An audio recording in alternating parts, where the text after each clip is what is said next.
Dear Thay, dear Sangha, I'm grateful to be with you. On this day, I vow to you.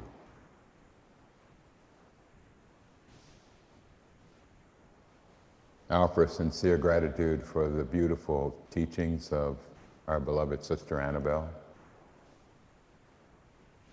I feel like there's not much more to say. But I'll begin with a poem for you.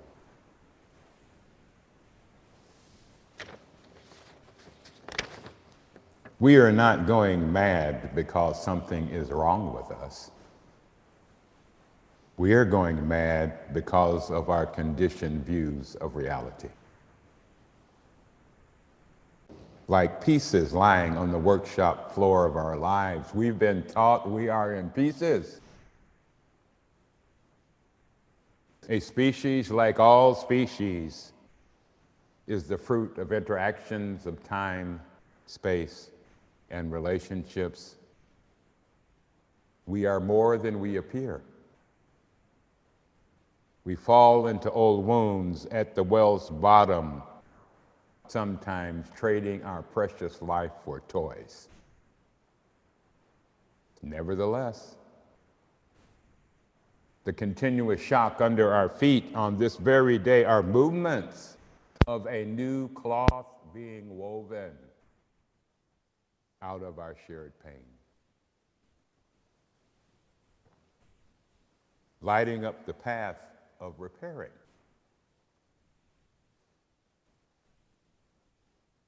Our kinship on this blue pearl. Nevertheless, we are here together to remember what our ancestors knew. We are not mad because something is wrong with us. We are mad because something is right with us. We are now and always have been connected. We are invited now into the deep courage of recovering our connection. This is not a matter of philosophy. This is a matter of practice. Courage and wisdom, courage and compassion, courage in releasing our shared kinship with all beings and the thunder that will roll as we do. We are meant to live a whole life of loving and giving and sharing in safety and welcome and giving life and wellness and justice and harmony. We are already wired for this.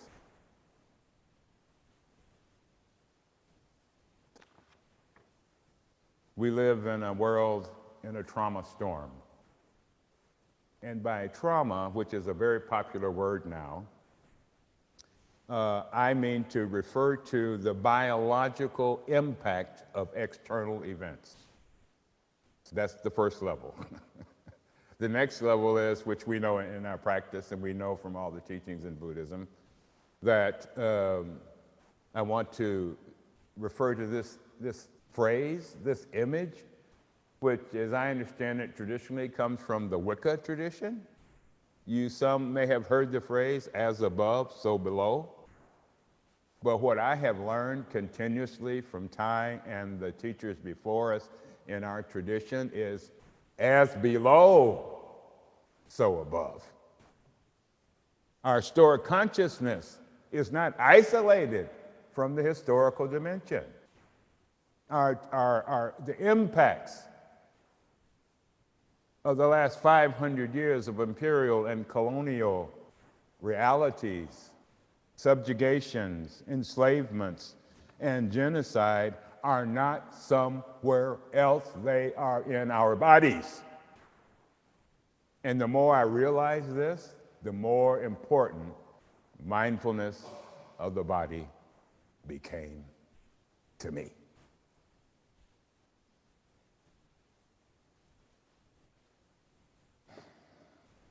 Whether we're talking about the worldwide pandemic, the virus that has found humans everywhere we are on this planet, throwing us into a constant state of uncertainty, continuous waves of grief and sorrow breaking across from the whole world into our hearts. Recent research on birds, who I spend some time meditating with every day, they are seeking ways to get away from us. This is researched. Every wise creature. It's like, oh my God, there's a human, let's get out of here. And that's kind of funny, but there's some great research on the evolution of and species on our beloved planet. And someone did a beautiful chart of a timeline of the oldest species we recognize on planet Earth and subsequent species, and did this huge multi-millennial year timeline. And human beings have only, in that context, human beings have only been on the Earth 11 seconds.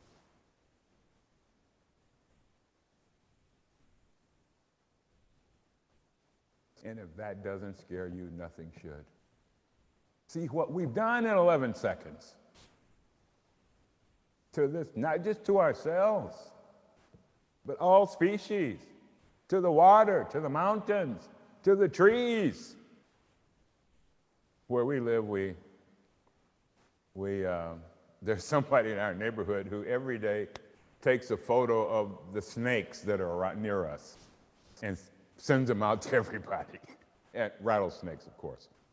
And we get updates on, there's a puma nearby, there's rabbits, and some people are like, I'm like, cool.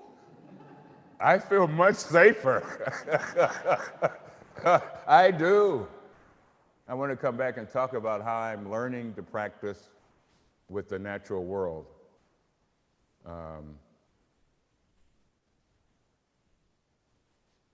No matter how we appear as humans, and we've spent a lot of time in the Western world deciding what we look like, how important that is, what our value is based on the tone of our skin, our height, our gender framework, our geography, where we are in the world, our wealth, our class, our economics. Underneath all of that is a human nervous system. I came to this I was practicing at California, at University of California, and I was on a panel with James Lawson. And James Lawson was the man who Martin Luther King sent to India to learn the practice of nonviolence. And James was chair of our panel. We had a Roman Catholic priest, we had all these religions, we had herbalists and shamans and Buddhist teachers and imams, and we all talked. The question was, what is justice in your tradition? And at the end, he said, we have all said the same thing in different ways. So why haven't we achieved it? So I took that as a meditation practice for a year, which I continue to do. And what I've discovered, which many people already knew, that our greatest obstacle right now in practice is learning how to recognize, respect, care for our trauma. When I have looked at the history of the world, and it looks to me like we are stuck in only identifying ourselves with our injuries. I call it woundology. We hardly can describe who we are without beginning to talk about our wounds. And one of the things I so appreciate about Thay, of which there's thousands, But one of them is his teaching on how to understand the Four Noble Truths as inter-are. And so in many of our Buddhist orientations, we've kind of got hung up on the suffering thing. And what I mean by that is we forget the other three truths. They inter-are.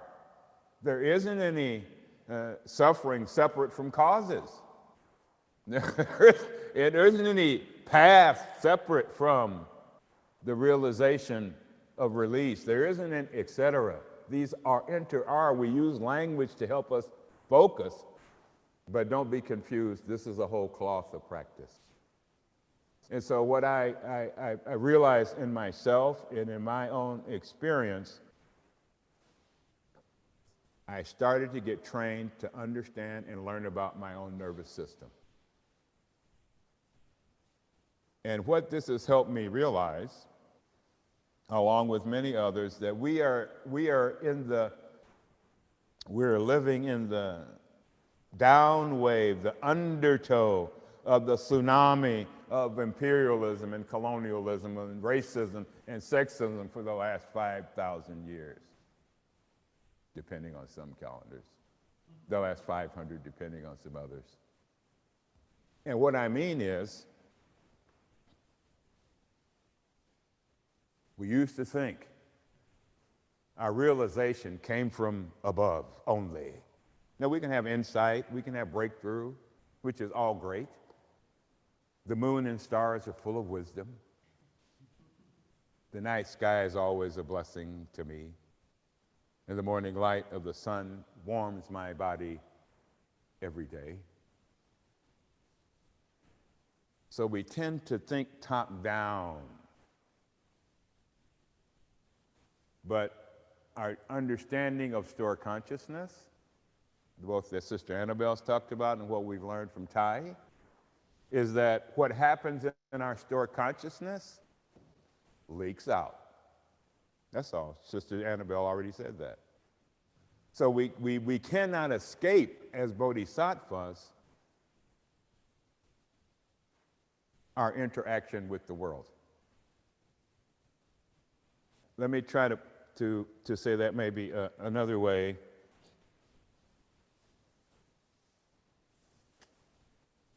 I've been reflecting on a book that Thay wrote the foreword to years ago that I found in Plum Village, I don't know, 30 years ago when I was there. And it's the Sutra on Complete Enlightenment. Thay wrote the foreword to that book, which is what interested me in it. And I want to read you his foreword, just a few sentences.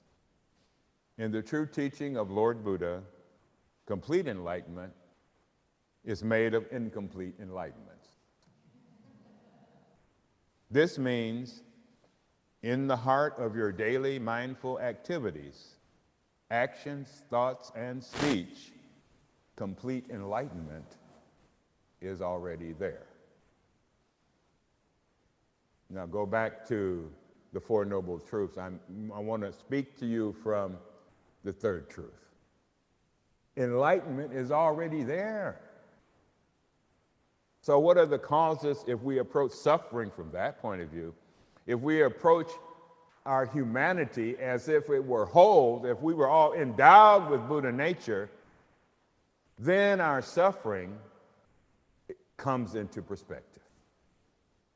Then our suffering becomes easily a part of our practice of healing and transformation, and not a fight, and not a running away, and not a hiding from our lives. I know from personal experience, a bodhisattva's calling is a special gift from the ancestors. Our spiritual ancestors, our blood ancestors, our land ancestors. It is received in trust and gratitude and cultivated through practices of our body, of our mind, of which we have many. Many, many practices that our beloved teacher has offered us. And our beloved teacher has not only offered practices, he has invited us to create more in order to respond to the suffering in ourselves and the suffering in the societies and worlds and places we engage. I know from a personal perspective that it is not easy to face the suffering in ourselves or in our world. When our house was bombed years ago, the first thing Peggy and I did after we cleared things and got the insurance company and the police and getting the house rebuilt, we went straight to Plum Village. Now and I want to talk about why that is so important now. Another way to talk about, if I was going to give another title, which I have in my head for what I'm going to say for the next few minutes, it is how to be engaged without becoming entangled.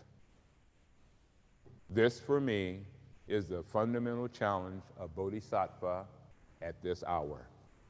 I'm speaking from my own experience and my own experience with beloved friends all over the planet. And that's not bad. The reason I'm trying to, in the YN tradition that Thay has talked so much about, the interpenetrating nature of reality means that when I go work in a village without water, my nervous system experiences living and working in a village without water. When I walk into a riot where people are about to kill each other, my nervous system still remembers walking and wondering if this is the last thing I'm going to do to try to get these people to stop fighting. My body remembers. And so because our bodies remember, our practice of mindfulness of the body must be elevated. We must practice the foundations, as I do every day, of walking and sleeping and breathing and eating, and the joy that comes from just being present to the wonders of life. I try to make sure I don't have a day in which I'm not amazed, stunned, shocked by beauty, by kindness, by the depth of an open heart. Don't let your life pass you by, waiting on everything to be perfect before you take your next step. Things will never be perfect. Don't worry about that. Take your next step. Sometimes I wake up and think, oh, this is a title from a book long ago. I think it was Theodore Roszak, but the subtitle of a book he wrote was "Everyone Needs to Be a Monk Today." And he did not mean, he meant the lifestyle of monastic consciousness, a contemplative life, a quality of simplicity that allows us to recognize how we've been traumatized and to heal that trauma so we don't leak it out on the people we are working with. This circle flows. What I've learned in my life around the world, for which I'm very grateful, is I have to practice coming home to myself every day, all the time. If I don't, when I step out of my practice, when I step out of the zendo that is my life and enter into the world to care, to teach, to learn, to serve, I step into the trauma field that is there. And so it's so important to learn how to responsibly care for our traumatic experience. And the human evolutionary response to trauma, which means biological dysregulation, not mental weakness. Because I know some people who are very mentally strong who are completely traumatized. So don't be confused about that. I'm talking about the body. And I'm talking about things that happen below the level of cognition, before thought. And I came to this realization thanks to, well, it's been growing. It's like incomplete enlightenment, incomplete, it's still incomplete, but I'm learning to be okay with being incomplete, but I want to keep being incomplete. I was, some dear friends of ours were leading a retreat in Kyoto 3 or 4 years ago. And some dear friends there, we had set up a special trip for us to Koyasan, Kukai's resting place in the mountains of Japan. And we had been there several weeks, and to get to Kukai's resting place, you walk through the largest cemetery in Japan. It was the first time, well, the second time in my life, I was in a wheelchair. My knees started complaining, and so my beloved friends pushed me through the cemetery in a wheelchair. And so I got up close views of gravestones hundreds of years ago, shoguns and all kinds of characters buried here. So we get to the end and we go to the temple and people are chanting and a burial ceremony is happening for a family, a funeral service. And I'm sitting in meditation. I go around to sit down and that's all I wanted to do was just sit, which was just joyful for me, extremely peaceful for me. And on the way back, I realized I had a moment in which I did not feel traumatized. I literally had a moment in my body. I went back to Peggy. I said, I think I'm feeling something. I'm not sure what it is. And it is peace that's unconditional. So as I learn and practice and continue our coming home to ourselves, recognizing our own solitude, recognizing our own pain, our internal knots and our habit energies, learning how to love the one who's here now in this moment. And by love, I mean respect, listen to, care for. So that's a part of, every day I do that. I wake up and before I get out of bed, I do the 5 remembrances. And you know those, and somebody wrote me and said, God, that sounds depressing. You know the 5. I'm of a nature to grow old. And so I do these every morning, and every morning they're a little different. So a visualization will occur. And I can see myself really old. And the second thing I remember, before I get out of bed, because I've learned if I put my feet on the floor without coming home to my body and mind first, the energy of the day takes away. I go into motion before I go into stillness. And the great work of a Bodhisattva now is continuing to nourish our stillness, our mindfulness, our equanimity, so that as we engage in systems of oppression and injustice, we are not destroyed by touching the trauma they contain. And we don't bring our unfinished business to the table. It's already hard enough. It's already difficult enough. And so the first thing for me, I practice coming home to myself every day, all day. I try to live a contemplative life, especially now in my practices with nature that I'm really learning how to deepen. And my engagement in society, with groups and individuals who are working toward justice and harmony and well-being all over the planet. But in order for me to not get entangled, I have to, one, keep grounding myself, keep coming home to what's here, who's here now. How am I practicing with my precious life? Where am I giving my precious life?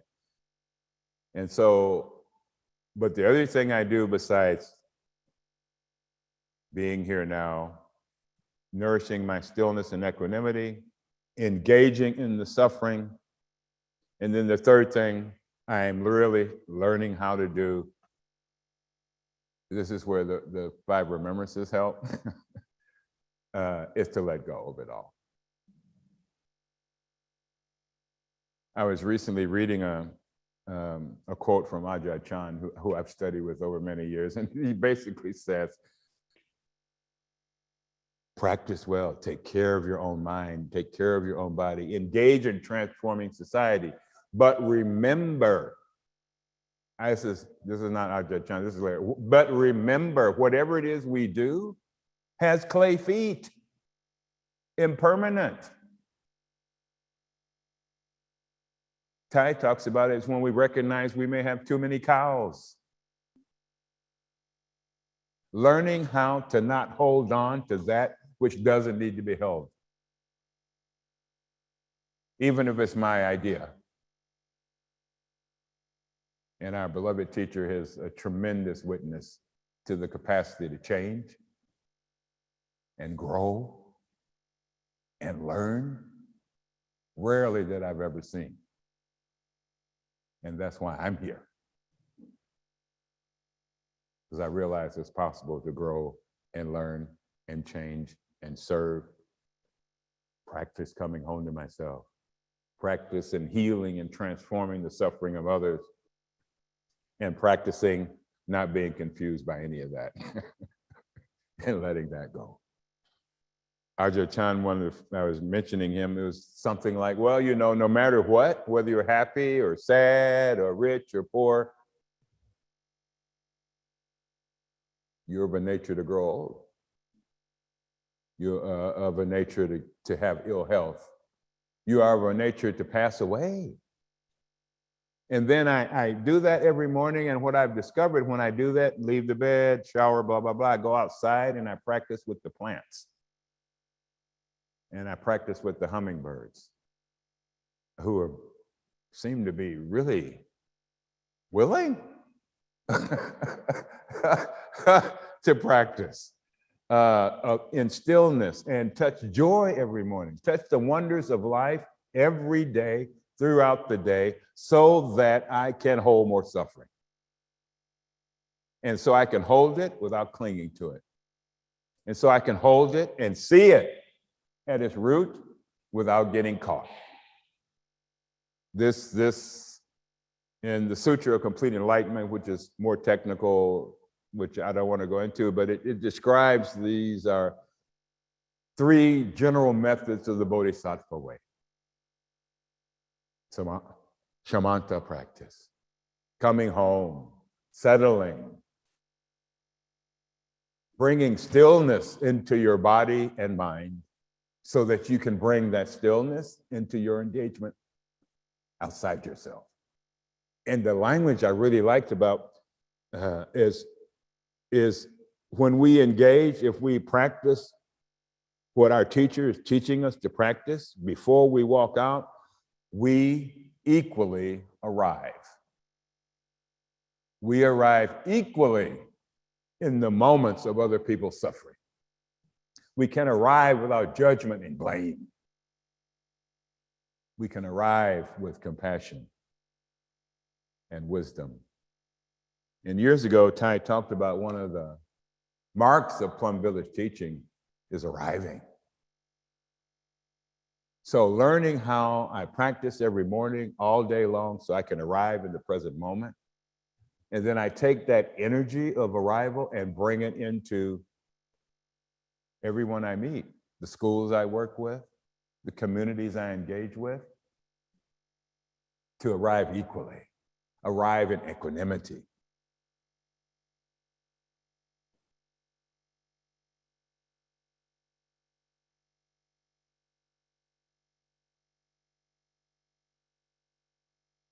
There are many people waiting for you.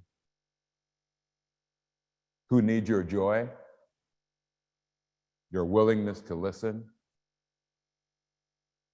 You are needed. Our only planet and all of her sources and forms of life are in desperate need for love, without fear, without confusion, and without clinging to self. We are not being asked to solve all the mysteries of life. We are being asked not to live superficially,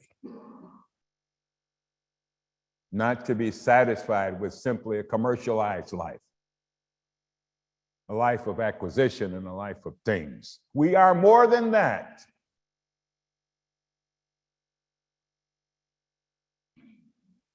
Do not be confused by different appearances of persons. I've been in so many places around the world. You have no idea how remarkable, how many different everything.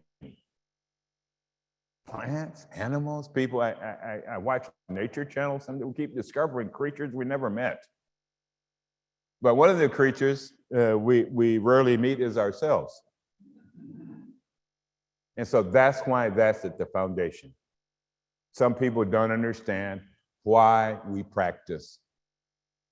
In the days of the Civil Rights Movement, people used to, I was in a religious community, people used to ask me, why is it you guys sit every morning? This was an ecumenical practice community, religious order. And people were saying, why aren't you out there fighting? To which my response was, well, one is I'm not really interested in fighting. This is back to woundology. We have all been conditioned to think that winning matters.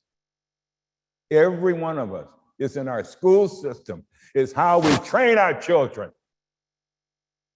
And then we look around the world and say, how can we have this? Well, we have this because this is what we have grown. This is what we have fed. And the wonderful teaching of the Buddhist tradition of every practice is, this is because that is. And if you want to change what that is, change what this is. So people ask, why did you write this book on America's Karma? Well, for me, it was a meditation. Because one of the teachings I try to apply on a regular basis is when things come to be, to ask myself, how did that come to be? How did this society come to be? How did the suffering I experience with humans I know being brutalized and attacked, how did that come to be? And so to put that into practice, I looked at the present to see how the past came to be here now.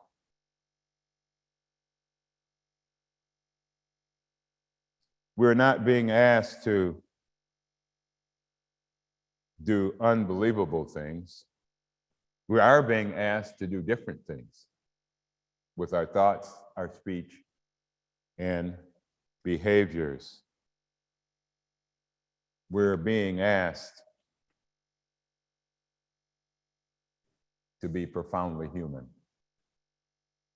We're being asked to touch the aspects of our humanity that are deep and wide.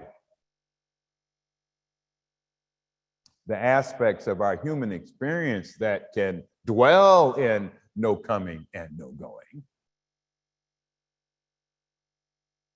For the Bodhisattva today, it is so important that we learn and relearn and support each other in walking in the Pure Land at the same time we attend to the sufferings of the world. Because what I've learned, if we don't, when I look at history, if we don't find ways to stay grounded in our Buddha nature, in the nature of our own precious lives, we will recreate the problems we're trying to solve.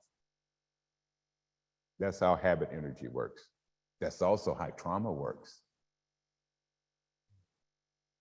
I've been injured by you, so now I must injure you. And then when I injure you, you must injure me. And so here's the last 500 years. We are so fixated. And the more I meditated on this, is that I realized this is kind of a military framework. We're kind of all been sucked into thinking that life is about war, that violence is normal, that hate's okay as long as you don't hurt anybody too much. This fallacy, these illusions, these delusions. The greatest existential threat to the human species is right now. The greatest threat to our continued existence as a species and all other species. I won't go through how many species we've lost. They're disappearing faster than we can count. And to think that will not affect us is such an illusion, I can hardly think of it. It is so sad.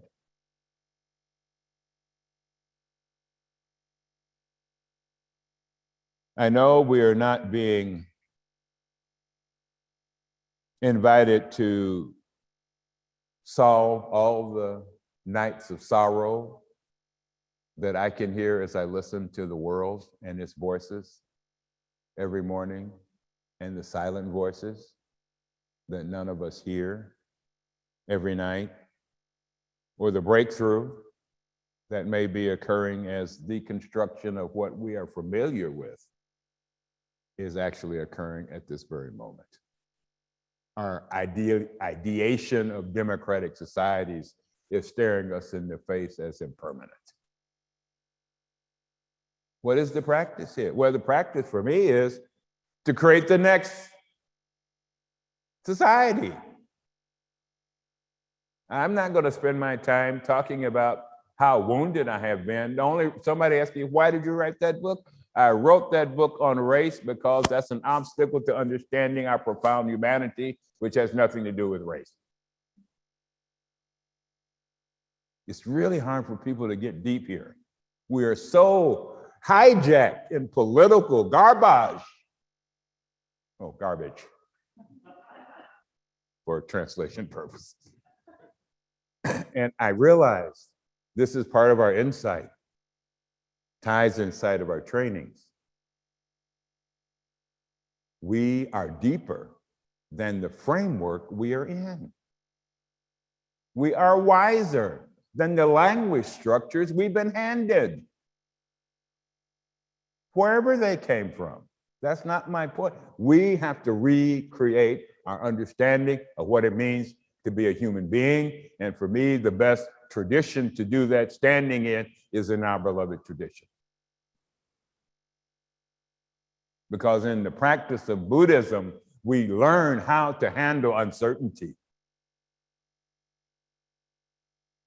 If we take mindfulness of the body to the next level, we learn how to care for our nervous system and to recognize it when our trauma's been activated,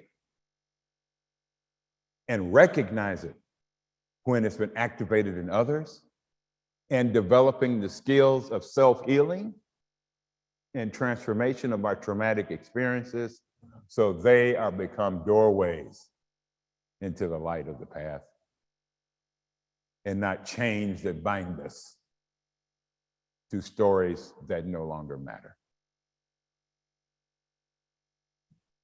I refuse to see the body as a disposable container of consciousness. Not only, for years and years, we primarily visioned the body as a reproductive vehicle, which is fine. But the body is more than that.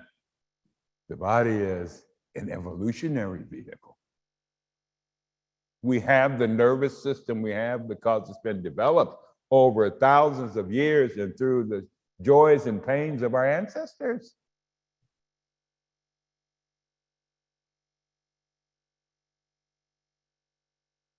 The body is more than a consequence of history.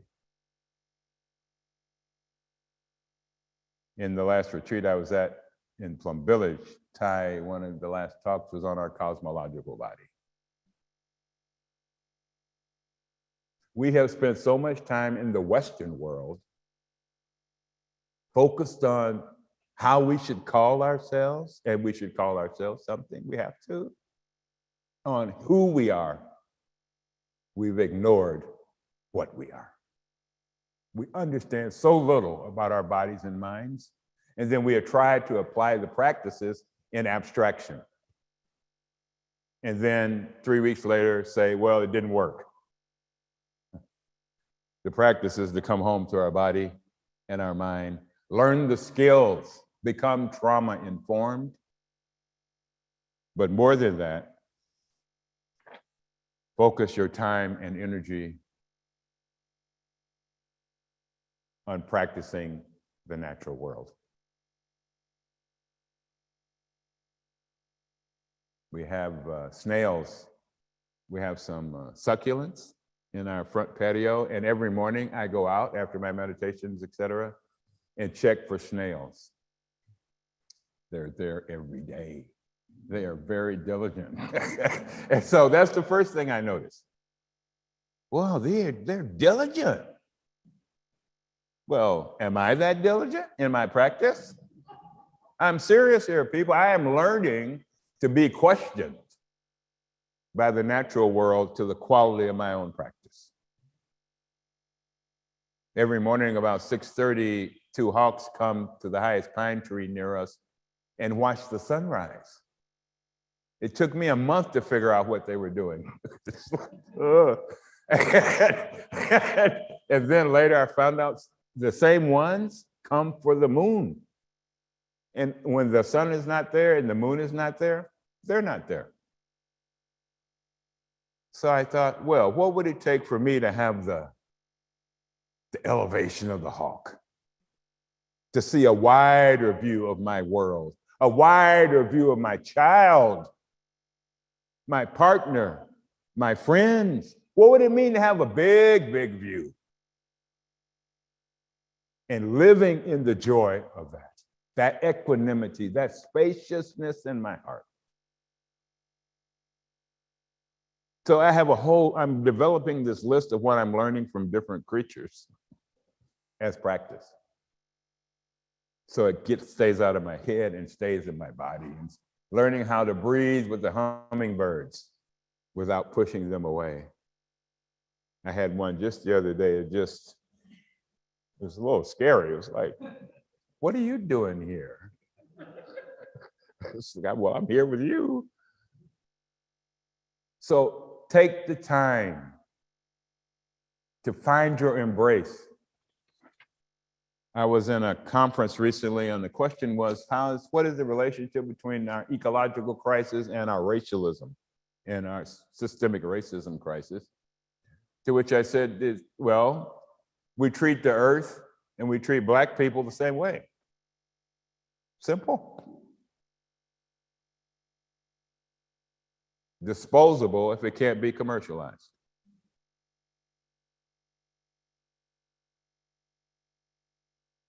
And the modern world assumes all of us are like that.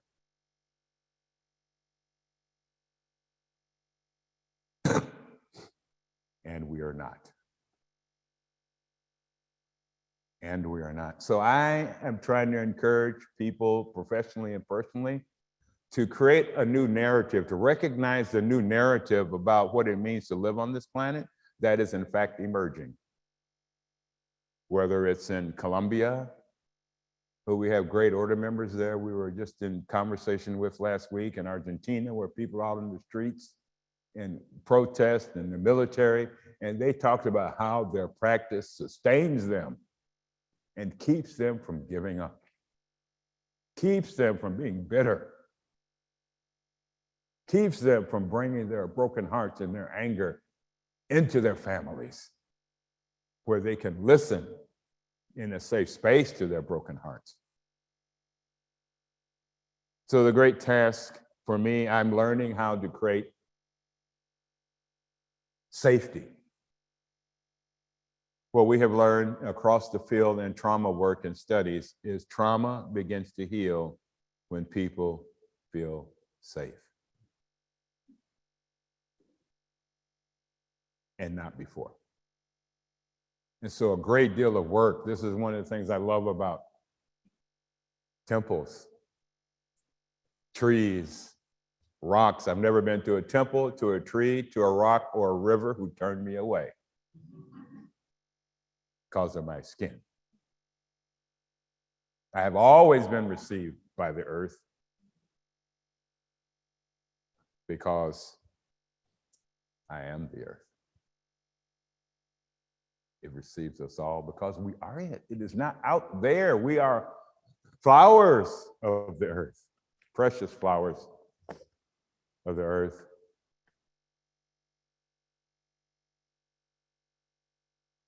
We're meant to live a whole life connected in giving and receiving love and care. And if we work on healing our deep roots of traumatic activation, we can learn how to create safe spaces for us that we've yet to experience. And because we're all different, our nervous system has all been tweaked a little by how we lived, how we grew up, where we grew up, experiences we have, but the basic framework of our nervous systems is all the same. And then I started to see the wisdom of our tradition in a whole new way. You know, we as humans, we discover stuff and we think it's new because we just realized it. Our nervous systems have always been in place. The Buddha had a nervous system just like you. So does Thay. So as we learn through our practice of mindful breathing and walking and sitting, we can continuously nourish love as practice.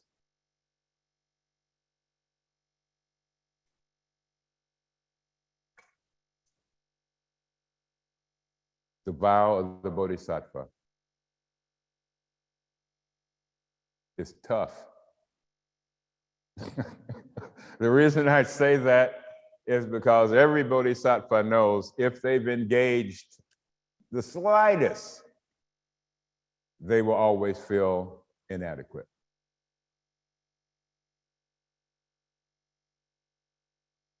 That humility, that experience of humility is very important.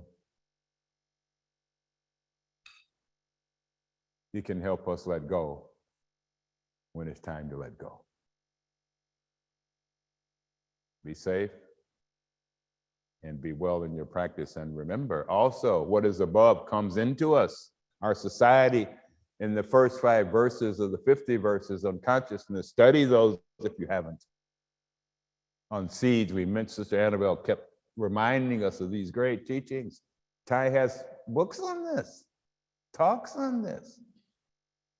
Understand how this works, because when you're in a group, in a community, in a neighborhood, in a protest, all this is happening.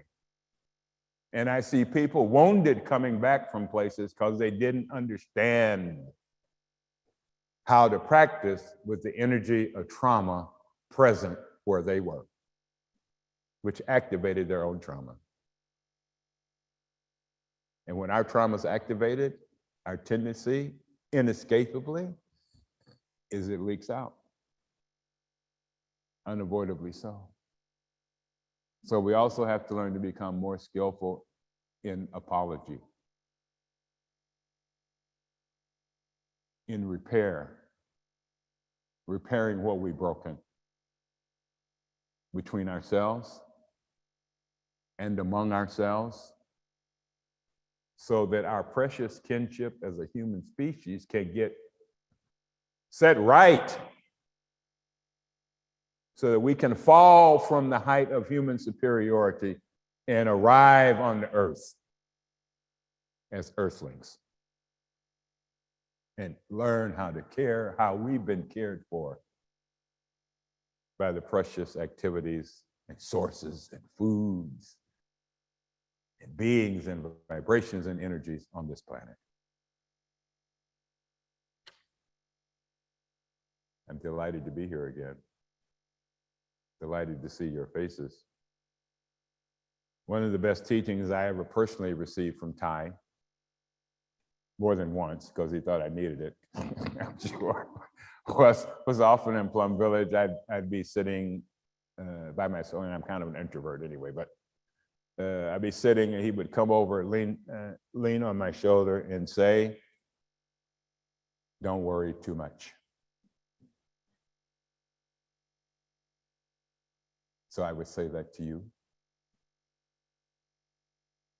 Don't worry too much. Relax into the wonder of being here now.